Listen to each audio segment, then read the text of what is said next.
Chapter 24. My present situation was one in which all voluntary thought was swallowed up and lost. I was hurried away by fury. Revenge alone endowed me with strength and composure. It molded my feelings and allowed me to be calculating and calm at periods when otherwise delirium or death would have been my portion.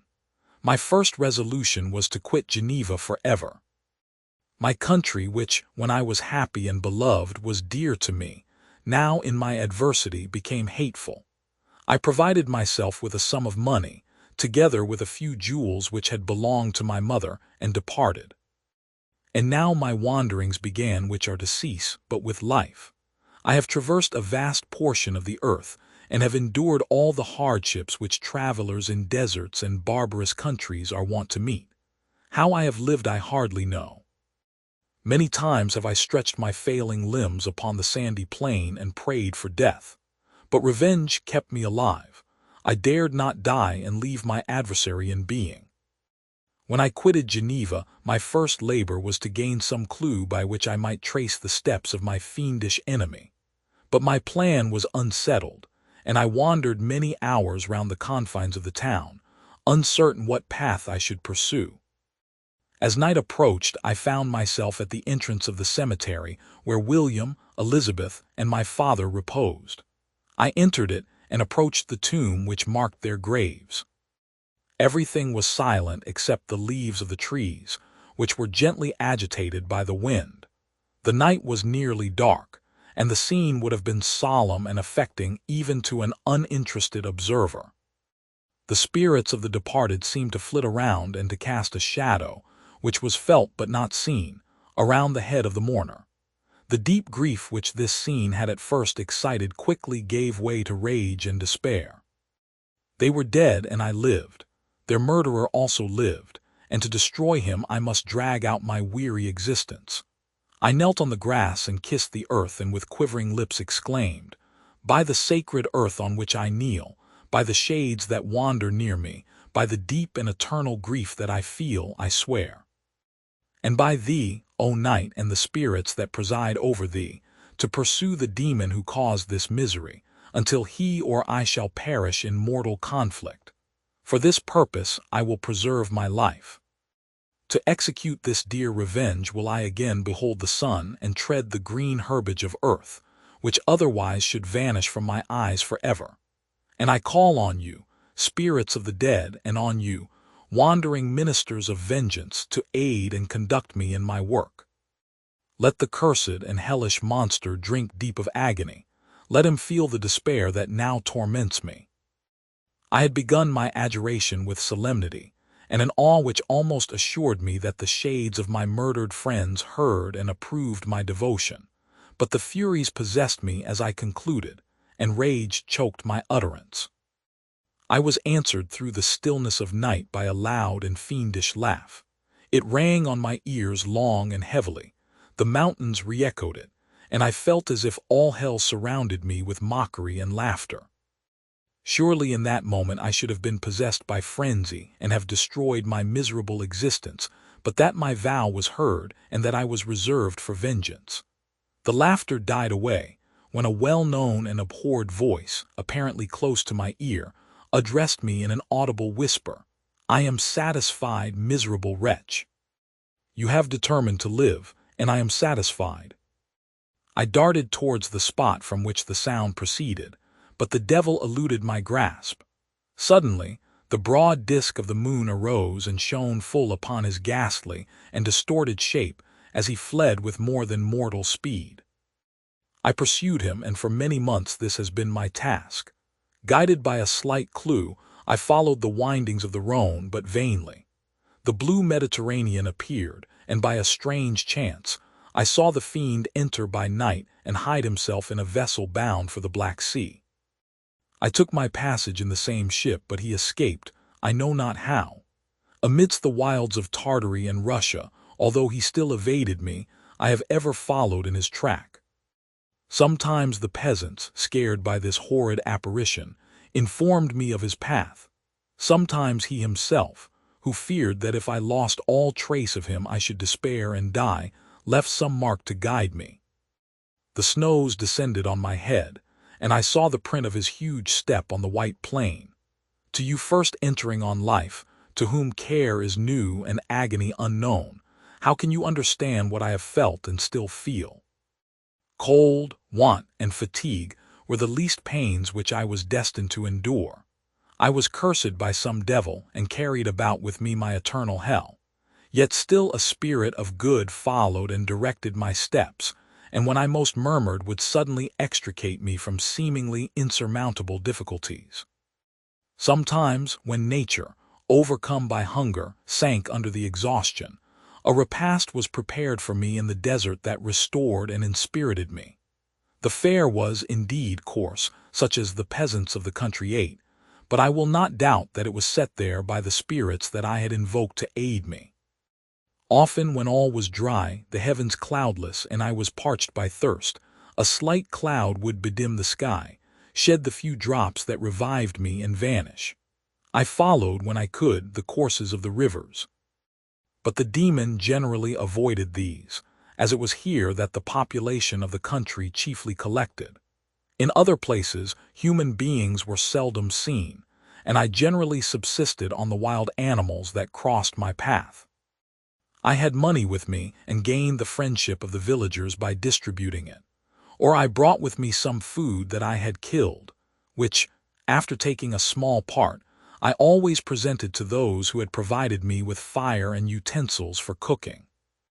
My life as it passed thus was indeed hateful to me, and it was during sleep alone that I could taste joy.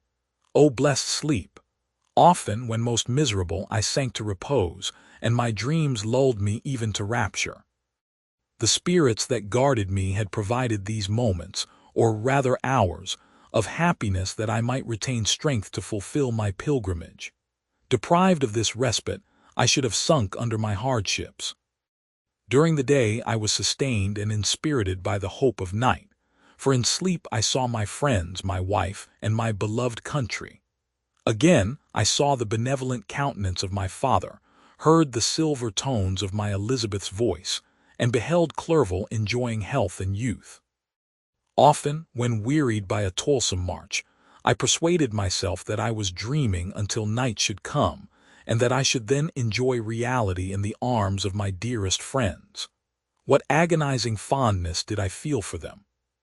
How did I cling to their dear forms, as sometimes they haunted even my waking hours, and persuade myself that they still lived. At such moments vengeance, that burned within me, died in my heart, and I pursued my path towards the destruction of the demon more as a task enjoined by heaven, as the mechanical impulse of some power of which I was unconscious, than as the ardent desire of my soul. What his feelings were whom I pursued I cannot know. Sometimes, indeed, he left marks in writing on the barks of the trees or cut in stone that guided me and instigated my fury. My reign is not yet over. These words were legible in one of these inscriptions. You live, and my power is complete. Follow me. I seek the everlasting ices of the north, where you will feel the misery of cold and frost, to which I am impassive.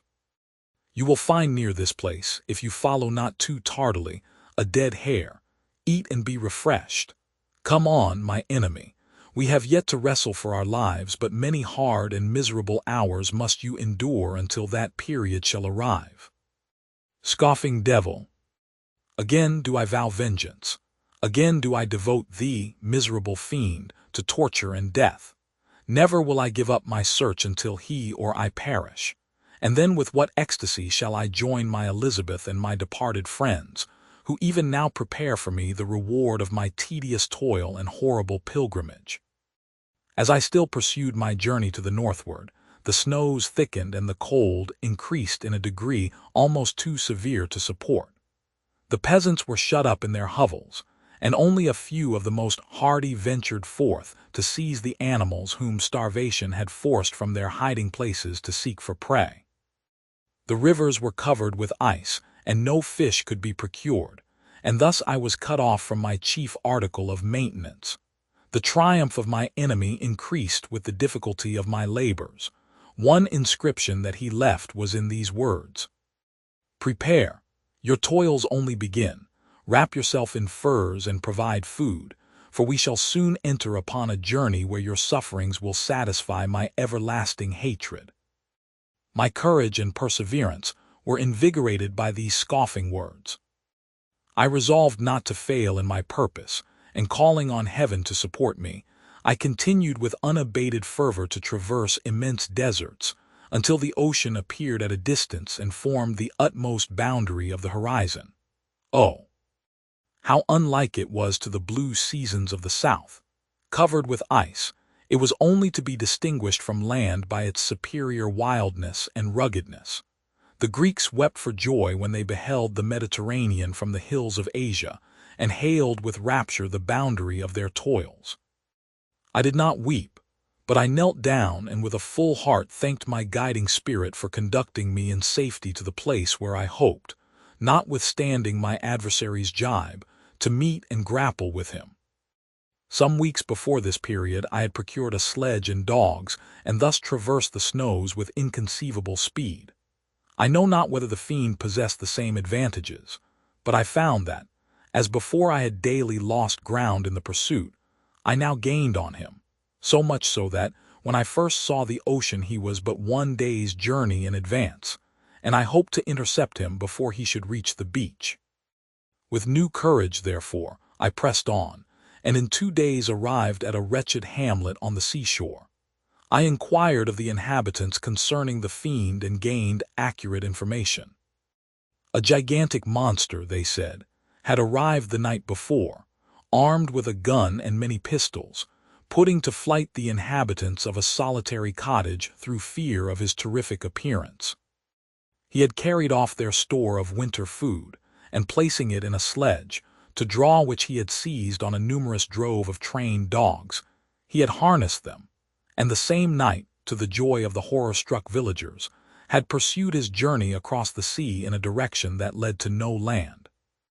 And they conjectured that he must speedily be destroyed by the breaking of the ice or frozen by the eternal frosts. On hearing this information, I suffered a temporary access of despair. He had escaped me, and I must commence a destructive and almost endless journey across the mountainous ices of the ocean, amidst cold that few of the inhabitants could long endure, and which I, the native of a genial and sunny climate, could not hope to survive. Yet at the idea that the fiend should live and be triumphant, my rage and vengeance returned, and like a mighty tide, overwhelmed every other feeling.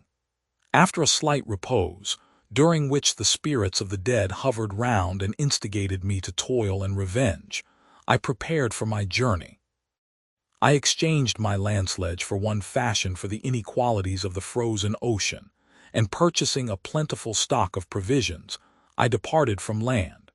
I cannot guess how many days have passed since then, but I have endured misery which nothing but the eternal sentiment of a just retribution burning within my heart could have enabled me to support. Immense and rugged mountains of ice often barred up my passage, and I often heard the thunder of the ground sea, which threatened my destruction. But again the frost came and made the paths of the sea secure. By the quantity of provision which I had consumed, I should guess that I had passed 3 weeks in this journey, and the continual protraction of hope, returning back upon the heart, often wrung bitter drops of despondency and grief from my eyes. Despair had indeed almost secured her prey, and I should soon have sunk beneath this misery. Once, after the poor animals that conveyed me had with incredible toil gained the summit of a sloping ice mountain, and one, sinking under his fatigue, died, I viewed the expanse before me with anguish, when suddenly my eye caught a dark speck upon the dusky plain. I strained my sight to discover what it could be, and uttered a wild cry of ecstasy when I distinguished a sledge and the distorted proportions of a well-known form within. Oh, with what a burning gush did hope revisit my heart! Warm tears filled my eyes, which I hastily wiped away, that they might not intercept the view I had of the demon. But still my sight was dimmed by the burning drops, until, giving way to the emotions that oppressed me, I wept aloud. But this was not the time for delay. I disencumbered the dogs of their dead companion, gave them a plentiful portion of food, and after an hour's rest, which was absolutely necessary, and yet which was bitterly irksome to me, I continued my route. The sledge was still visible, nor did I again lose sight of it except at the moments when for a short time some ice rock concealed it with its intervening crags. I indeed perceptibly gained on it, and when, after nearly 2 days' journey, I beheld my enemy at no more than a mile distant, my heart bounded within me. But now, when I appeared almost within grasp of my foe, my hopes were suddenly extinguished, and I lost all trace of him more utterly than I had ever done before. A ground sea was heard. The thunder of its progress as the waters rolled and swelled beneath me became every moment more ominous and terrific. I pressed on, but in vain. The wind arose, the sea roared. And as with the mighty shock of an earthquake, it split and cracked with a tremendous and overwhelming sound. The work was soon finished. In a few minutes a tumultuous sea rolled between me and my enemy, and I was left drifting on a scattered piece of ice that was continually lessening, and thus preparing for me a hideous death. In this manner many appalling hours passed. Several of my dogs died, and I myself was about to sink under the accumulation of distress when I saw your vessel riding at anchor and holding forth to me hopes of succor and life. I had no conception that vessels ever came so far north and was astounded at the sight. I quickly destroyed part of my sledge to construct oars, and by these means was enabled, with infinite fatigue, to move my ice raft in the direction of your ship. I had determined, if you were going southwards, still to trust myself to the mercy of the seas rather than abandon my purpose. I hoped to induce you to grant me a boat with which I could pursue my enemy, but your direction was northwards. You took me on board when my vigor was exhausted, and I should soon have sunk under my multiplied hardships into a death which I still dread, for my task is unfulfilled. Oh! When will my guiding spirit in conducting me to the demon allow me the rest I so much desire, or must I die and he yet live? If I do, swear to me, Walton, that he shall not escape, that you will seek him and satisfy my vengeance in his death. And do I dare to ask of you to undertake my pilgrimage, to endure the hardships that I have undergone? No, I am not so selfish. Yet, when I am dead, if he should appear, if the ministers of vengeance should conduct him to you, swear that he shall not live, swear that he shall not triumph over my accumulated woes and survive to add to the list of his dark crimes. He is eloquent and persuasive, and once his words had even power over my heart, but trust him not. His soul is as hellish as his form, full of treachery and fiend-like malice. Hear him not. Call on the names of William, Justine, Clerval, Elizabeth, my father, and of the wretched Victor, and thrust your sword into his heart. I will hover near and direct the steel aright. Walton, in continuation. August 26th, 17.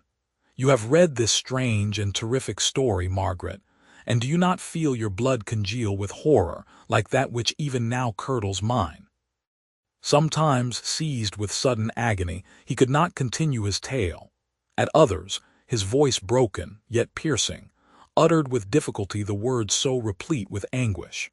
His fine and lovely eyes were now lighted up with indignation, now subdued to downcast sorrow and quenched in infinite wretchedness.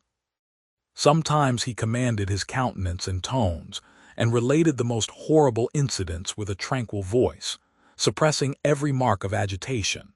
Then, like a volcano bursting forth, his face would suddenly change to an expression of the wildest rage as he shrieked out imprecations on his persecutor.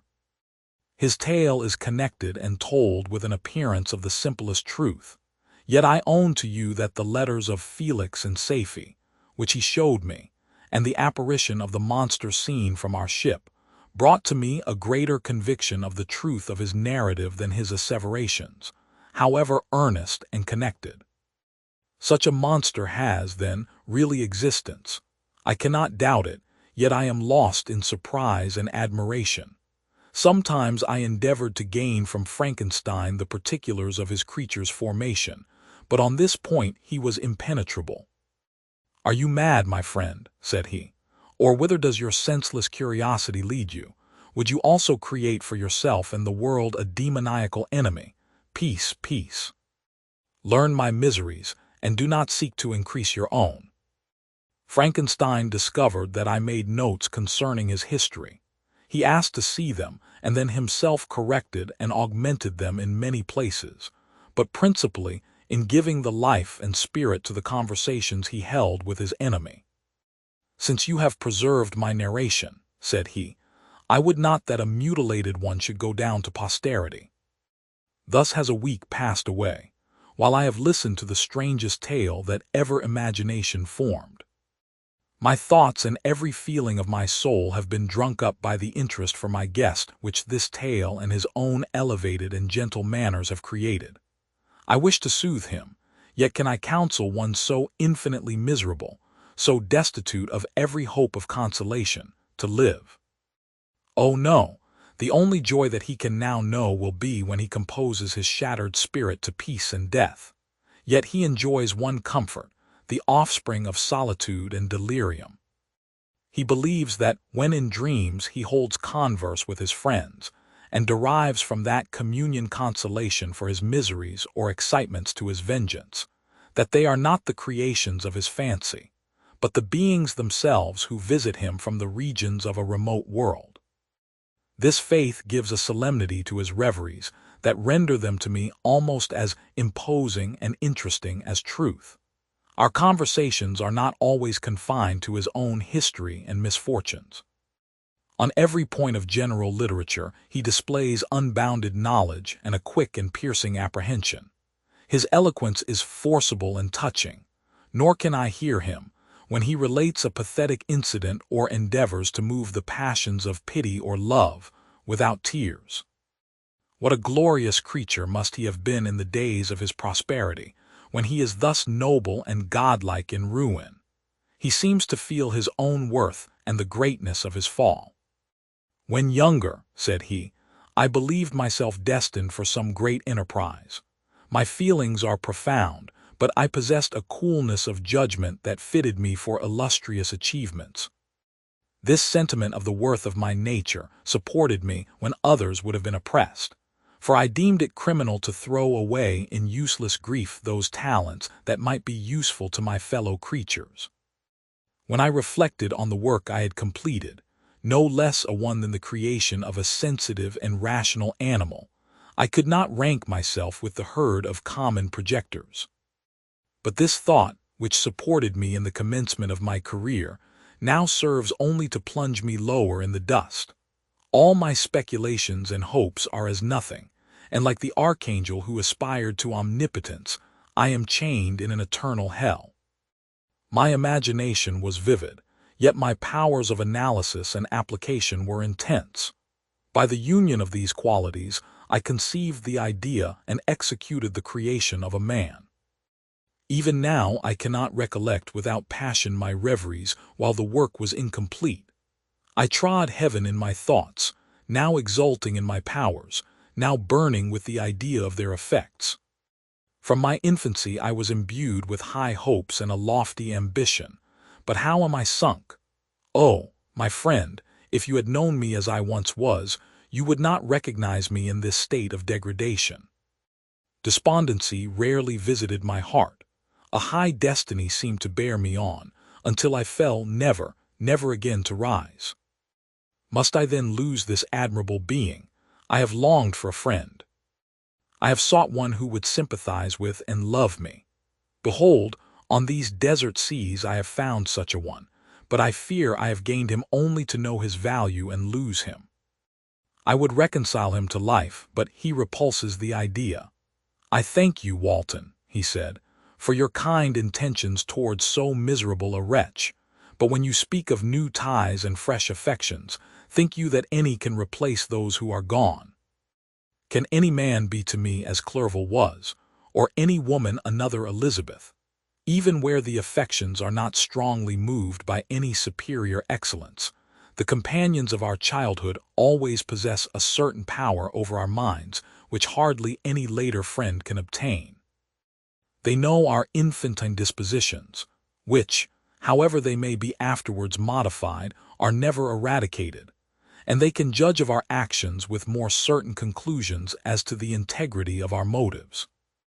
A sister or a brother can never, unless indeed such symptoms have been shown early, suspect the other of fraud or false dealing, when another friend, however strongly he may be attached, may, in spite of himself, be contemplated with suspicion. But I enjoyed friends, dear not only through habit and association, but from their own merits, and wherever I am, the soothing voice of my Elizabeth and the conversation of Clerval will be ever whispered in my ear. They are dead, and but one feeling in such a solitude can persuade me to preserve my life. If I were engaged in any high undertaking or design, fraught with extensive utility to my fellow creatures, then could I live to fulfill it. But such is not my destiny. I must pursue and destroy the being to whom I gave existence. Then my lot on earth will be fulfilled and I may die. My beloved sister, September 2d. I write to you, encompassed by peril and ignorant whether I am ever doomed to see again dear England and the dearer friends that inhabit it. I am surrounded by mountains of ice which admit of no escape and threaten every moment to crush my vessel. The brave fellows whom I have persuaded to be my companions look towards me for aid, but I have none to bestow. There is something terribly appalling in our situation, yet my courage and hopes do not desert me. Yet it is terrible to reflect that the lives of all these men are endangered through me. If we are lost, my mad schemes are the cause, and what, Margaret, will be the state of your mind? You will not hear of my destruction, and you will anxiously await my return. Years will pass, and you will have visitings of despair, and yet be tortured by hope. Oh, my beloved sister, the sickening failing of your heartfelt expectations is, in prospect, more terrible to me than my own death. But you have a husband and lovely children. You may be happy. Heaven bless you and make you so. My unfortunate guest regards me with the tenderest compassion. He endeavors to fill me with hope and talks as if life were a possession which he valued. He reminds me how often the same accidents have happened to other navigators who have attempted this sea, and in spite of myself, he fills me with cheerful auguries. Even the sailors feel the power of his eloquence. When he speaks, they no longer despair. He rouses their energies, and while they hear his voice they believe these vast mountains of ice are mole-hills which will vanish before the resolutions of man. These feelings are transitory. Each day of expectation delayed fills them with fear, and I almost dread a mutiny caused by this despair. September 5th. A scene has just passed of such uncommon interest that, although it is highly probable that these papers may never reach you, yet I cannot forbear recording it.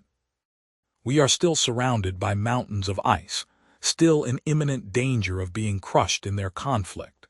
The cold is excessive, and many of my unfortunate comrades have already found a grave amidst this scene of desolation. Frankenstein has daily declined in health. A feverish fire still glimmers in his eyes, but he is exhausted, and when suddenly roused to any exertion, he speedily sinks again into apparent lifelessness.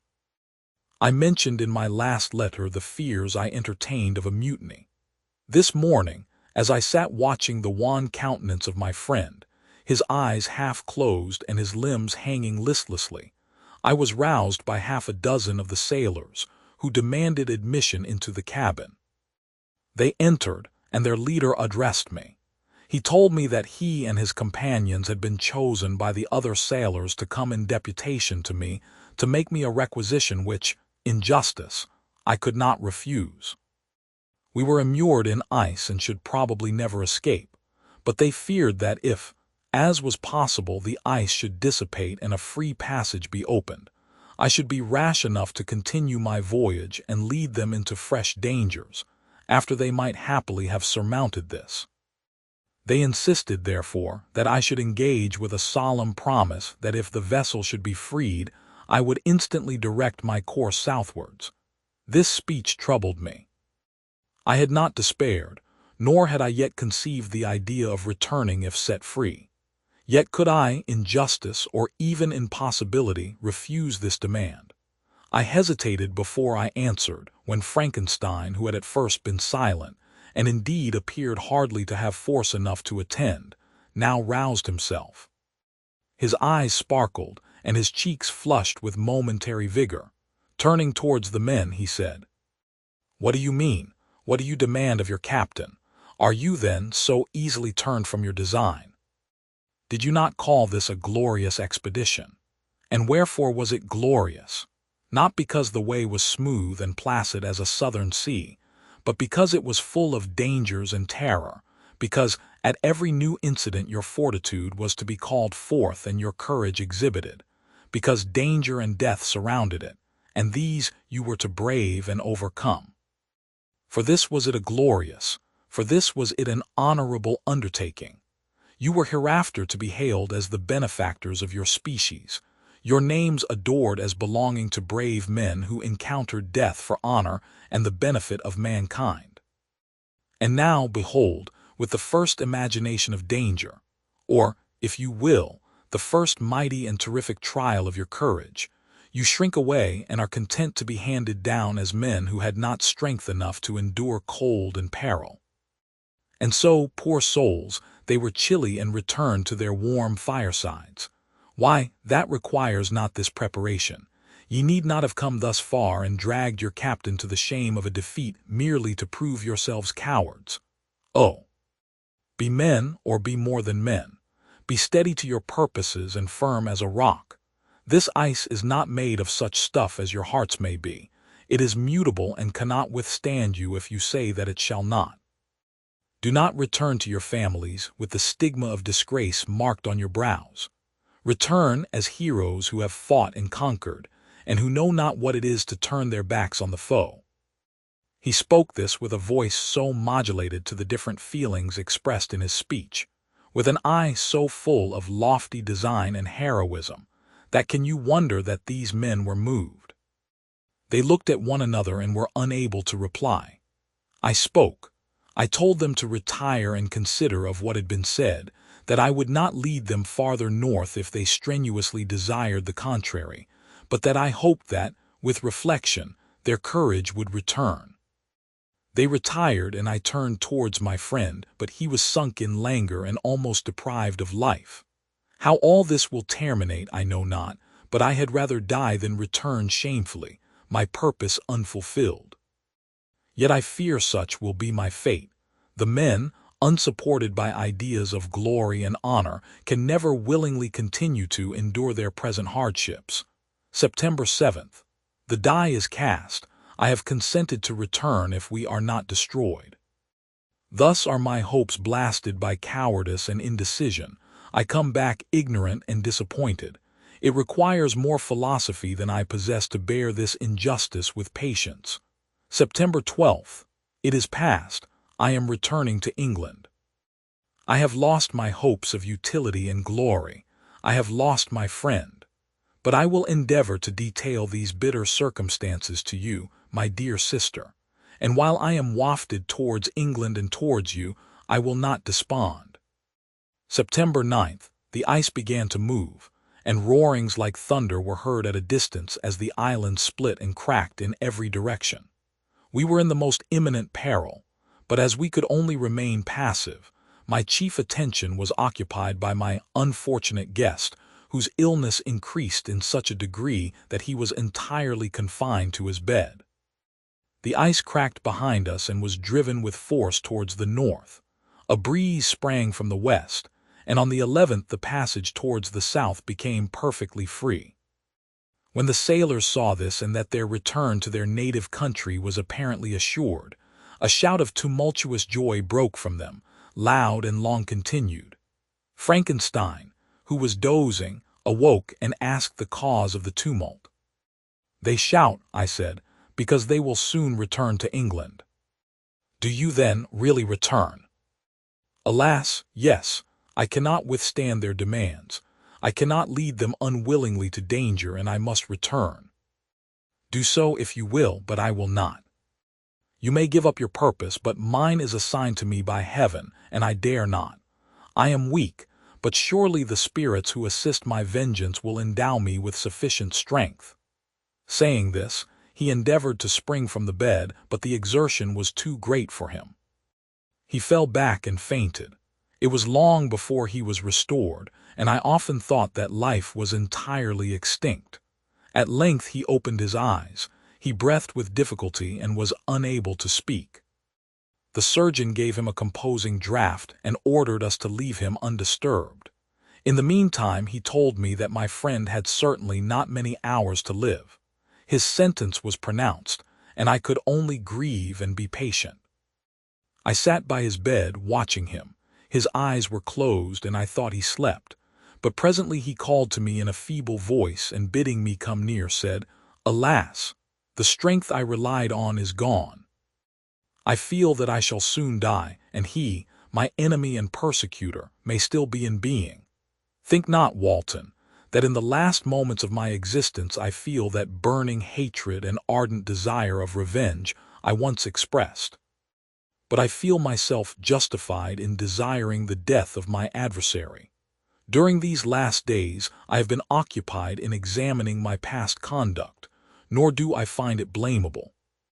In a fit of enthusiastic madness, I created a rational creature and was bound towards him to assure, as far as was in my power, his happiness and well-being. This was my duty, but there was another still paramount to that. My duties towards the beings of my own species had greater claims to my attention, because they included a greater proportion of happiness or misery. Urged by this view, I refused, and I did right in refusing, to create a companion for the first creature. He showed unparalleled malignity and selfishness in evil. He destroyed my friends. He devoted to destruction beings who possessed exquisite sensations, happiness, and wisdom. Nor do I know where this thirst for vengeance may end. Miserable himself that he may render no other wretched, he ought to die. The task of his destruction was mine, but I have failed.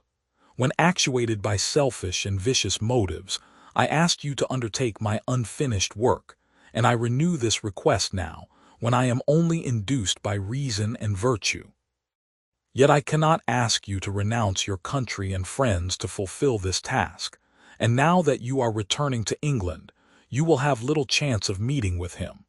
But the consideration of these points, and the well-balancing of what you may esteem your duties, I leave to you. My judgment and ideas are already disturbed by the near approach of death. I dare not ask you to do what I think right, for I may still be misled by passion. That he should live to be an instrument of mischief disturbs me. In other respects, this hour when I momentarily expect my release is the only happy one which I have enjoyed for several years. The forms of the beloved dead flit before me, and I hasten to their arms. Farewell, Walton. Seek happiness in tranquility and avoid ambition, even if it be only the apparently innocent one of distinguishing yourself in science and discoveries. Yet why do I say this? I have myself been blasted in these hopes, yet another may succeed. His voice became fainter as he spoke, and at length, exhausted by his effort, he sank into silence. About half an hour afterwards he attempted again to speak, but was unable. He pressed my hand feebly, and his eyes closed forever, while the irradiation of a gentle smile passed away from his lips. Margaret, what comment can I make on the untimely extinction of this glorious spirit? What can I say that will enable you to understand the depth of my sorrow? All that I should express would be inadequate and feeble. My tears flow. My mind is overshadowed by a cloud of disappointment, but I journey towards England, and I may there find consolation. I am interrupted. What do these sounds portend? It is midnight. The breeze blows fairly, and the watch on deck scarcely stir. Again there is a sound as of a human voice, but hoarser. It comes from the cabin where the remains of Frankenstein still lie. I must arise and examine. Good night, my sister. Great God, what a scene has just taken place! I am yet dizzy with the remembrance of it. I hardly know whether I shall have the power to detail it, yet the tale which I have recorded would be incomplete without this final and wonderful catastrophe. I entered the cabin where lay the remains of my ill-fated and admirable friend. Over him hung a form which I cannot find words to describe, gigantic in stature, yet uncouth and distorted in its proportions. As he hung over the coffin, his face was concealed by long locks of ragged hair, but one vast hand was extended, in color and apparent texture like that of a mummy. When he heard the sound of my approach, he ceased to utter exclamations of grief and horror and sprung towards the window. Never did I behold a vision so horrible as his face, of such loathsome yet appalling hideousness. I shut my eyes involuntarily and endeavored to recollect what were my duties with regard to this destroyer. I called on him to stay. He paused, looking on me with wonder, and again turning towards the lifeless form of his creator, he seemed to forget my presence, and every feature and gesture seemed instigated by the wildest rage of some uncontrollable passion. "That is also my victim," he exclaimed. "In his murder my crimes are consummated. The miserable series of my being is wound to its close. O Frankenstein, generous and self-devoted being! What does it avail that I now ask thee to pardon me? I who irretrievably destroyed thee by destroying all thou lovedst. Alas, he is cold, he cannot answer me." His voice seemed suffocated, and my first impulses, which had suggested to me the duty of obeying the dying request of my friend in destroying his enemy, were now suspended by a mixture of curiosity and compassion. I approached this tremendous being. I dared not again raise my eyes to his face. There was something so scaring and unearthly in his ugliness. I attempted to speak, but the words died away on my lips. The monster continued to utter wild and incoherent self-reproaches. At length I gathered resolution to address him in a pause of the tempest of his passion. "Your repentance," I said, "is now superfluous. If you had listened to the voice of conscience and heeded the stings of remorse before you had urged your diabolical vengeance to this extremity, Frankenstein would yet have lived." "And do you dream?" said the demon. "Do you think that I was then dead to agony and remorse? He continued, pointing to the corpse, he suffered not in the consummation of the deed. Oh, not the 10,000th portion of the anguish that was mine during the lingering detail of its execution." A frightful selfishness hurried me on, while my heart was poisoned with remorse. Think you that the groans of Clerval were music to my ears? My heart was fashioned to be susceptible of love and sympathy, and when wrenched by misery to vice and hatred, it did not endure the violence of the change without torture such as you cannot even imagine. After the murder of Clerval I returned to Switzerland, heartbroken and overcome. I pitied Frankenstein. My pity amounted to horror. I abhorred myself. But when I discovered that he, the author at once of my existence and of its unspeakable torments, dared to hope for happiness, that while he accumulated wretchedness and despair upon me, he sought his own enjoyment in feelings and passions from the indulgence of which I was forever barred, then impotent envy and bitter indignation filled me with an insatiable thirst for vengeance. I recollected my threat and resolved that it should be accomplished. I knew that I was preparing for myself a deadly torture, but I was the slave, not the master, of an impulse which I detested yet could not disobey. Yet when she died, nay, then I was not miserable. I had cast off all feeling, subdued all anguish, to riot in the excess of my despair. Evil thenceforth became my good. Urged thus far, I had no choice but to adapt my nature to an element which I had willingly chosen. The completion of my demoniacal design became an insatiable passion, and now it is ended. There is my last victim.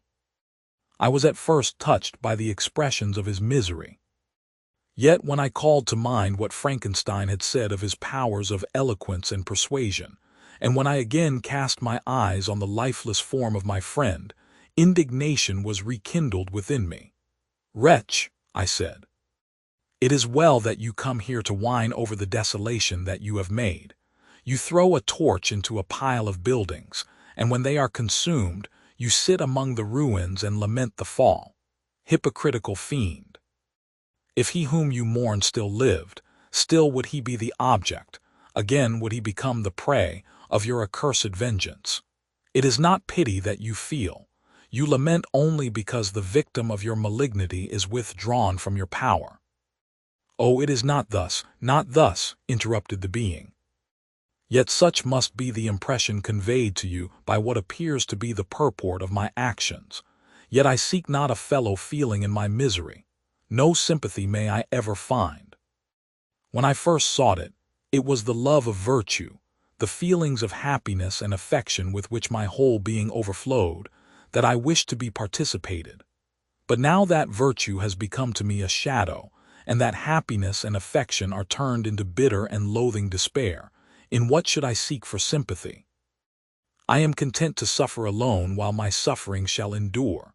When I die, I am well satisfied that abhorrence and opprobrium should load my memory.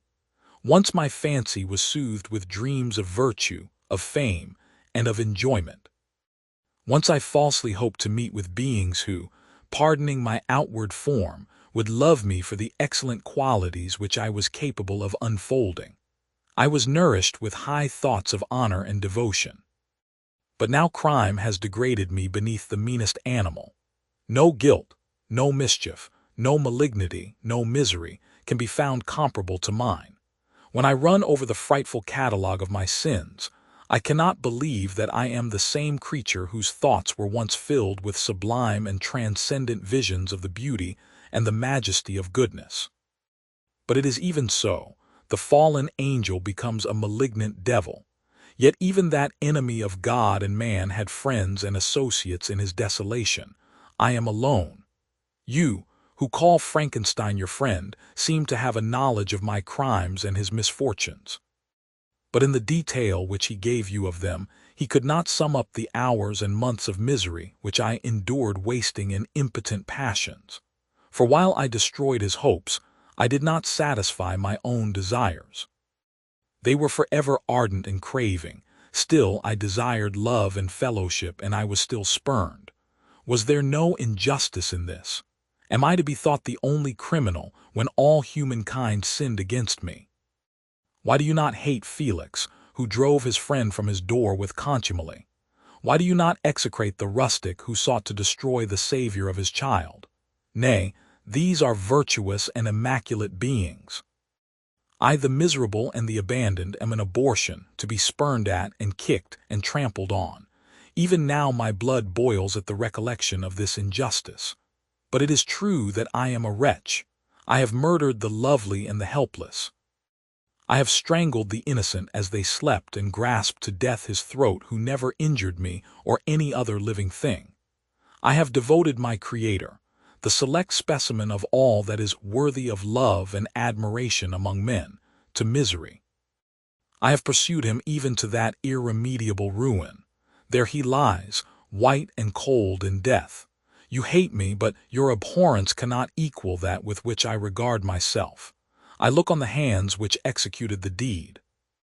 I think on the heart in which the imagination of it was conceived, and long for the moment when these hands will meet my eyes, when that imagination will haunt my thoughts no more. Fear not that I shall be the instrument of future mischief. My work is nearly complete. Neither yours nor any man's death is needed to consummate the series of my being and accomplish that which must be done, but it requires my own. Do not think that I shall be slow to perform this sacrifice. I shall quit your vessel on the ice raft which brought me thither, and shall seek the most northern extremity of the globe. I shall collect my funeral pile and consume to ashes this miserable frame, that its remains may afford no light to any curious and unhallowed wretch who would create such another as I have been. I shall die. I shall no longer feel the agonies which now consume me or be the prey of feelings unsatisfied, yet unquenched. He is dead who called me into being. And when I shall be no more, the very remembrance of us both will speedily vanish. I shall no longer see the sun or stars or feel the winds play on my cheeks. Light, feeling, and sense will pass away. And in this condition must I find my happiness. Some years ago, when the images which this world affords first opened upon me, when I felt the cheering warmth of summer and heard the rustling of the leaves and the warbling of the birds, and these were all to me, I should have wept to die. Now it is my only consolation. Polluted by crimes and torn by the bitterest remorse, where can I find rest but in death? Farewell, I leave you, and in you the last of humankind whom these eyes will ever behold. Farewell, Frankenstein. If thou wert yet alive and yet cherished a desire of revenge against me, it would be better satiated in my life than in my destruction. But it was not so. Thou didst seek my extinction, that I might not cause greater wretchedness. And if yet, in some mode unknown to me, thou hadst not ceased to think and feel, thou wouldst not desire against me a vengeance greater than that which I feel. Blasted as thou wert, my agony was still superior to thine, for the bitter sting of remorse will not cease to rankle in my wounds until death shall close them forever. But soon, he cried with sad and solemn enthusiasm, I shall die, and what I now feel be no longer felt. Soon these burning miseries will be extinct.